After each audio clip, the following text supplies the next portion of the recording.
मैं आपको कोई आंसर नहीं दूंगी इस पे, चाहे अग्नि परीक्षा हो, चाहे उनका कहते हैं सीता पर त्याग किया था। पढ़ के आओ, ये सब हुआ भी था कि नहीं हुआ था, ये पढ़ के आओ। बस इतना ही मैं ये आपके अंदर एक इंटरेस्ट जगा दूं कि आपको पागल करने के लिए लोगों ने क्या क्या काम किए हैं, आपको अपने भगवान से भटकाने के लिए क्या क्या हरकतें की गई है। और रावण के लिए सिर्फ एक चीज, क्योंकि अभी एक बड़ी चीज फेमस हो रही है कि मुझे राम नहीं रावण जैसा व्यक्ति चाहिए। राम ने अपनी पत्नी का त्याग कर दिया और रावण ने अपनी बहन का बदला लेने के लिए राम से लड़ गए और एक पराई स्त्री को हाथ भी नहीं लगाया। पहली बात, अगेन पढ़ के आओ। वो एक रेपिस्ट थे। एक जो अप्सरा कहते हैं, अप्सरा, I don't remember the name, again I will say you can read it. तो उन्होंने उनके साथ गलत हरकत करी थी और वो उस अवस्था में ब्रह्मा जी के पास गई।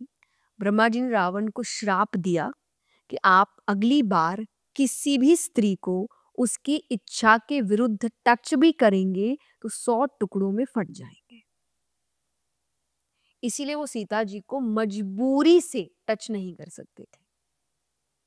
वो भी आता है, वो भी जब आप रामायण पढ़ेंगे उसमें रावण बोल रहे हैं, क्योंकि जब उनके सबॉर्डिनेट्स उनको बोलते हैं कि अरे आप तो ग्रहण कर सकते हो, तो वो बताते हैं कि इसीलिए नहीं कर सकता वरना तो कब का कर लिया होता, पर इस श्राप की वजह से मैं उसे टच भी नहीं कर सकता। इसलिए उन्होंने बहुत हरकतें की।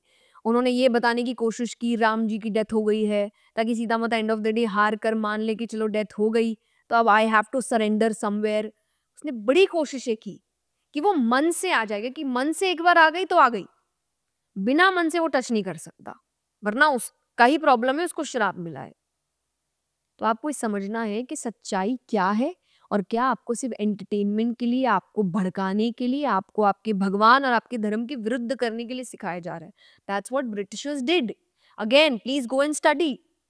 दे हैव लेटर्स जो उन्होंने आपस में एक्सचेंज किए, जहां उन्होंने साफ साफ लिखा है कि अगर इन भारतीयों को गुलाम बनाना है तो इनकी रीढ़ की हड्डी, जो इनका धर्म है और इनकी संस्कृति है, जो इनको अपनी संस्कृति पे इतना गर्व है, वो तोड़ना पड़ेगा। इनको इनके धर्म, इनकी संस्कृति, इनके देश से नफरत करवानी पड़ेगी, तब जाके ये हमारी चीजों को ग्रहण करेंगे।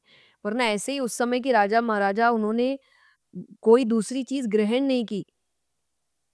आज आप मूवीज देखेंगे, हमारे बड़े बड़े राजा हुए, उनके साथ कितना गलत हुआ।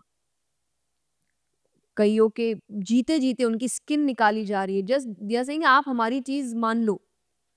एक एक आंख निकाली गई है, एक एक नेल निकाला गया है, और हर बात निकालते हुए बोल रहे अभी भी टाइम है, हमारी चीज मान लो।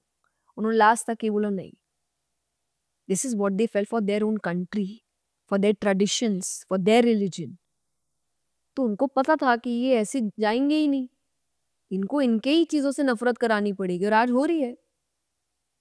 आज हमें हमारे देश से, हम किस देश में प्रॉब्लम नहीं, आप मुझे बताओ। हर देश में कुछ ना कुछ प्रॉब्लम है।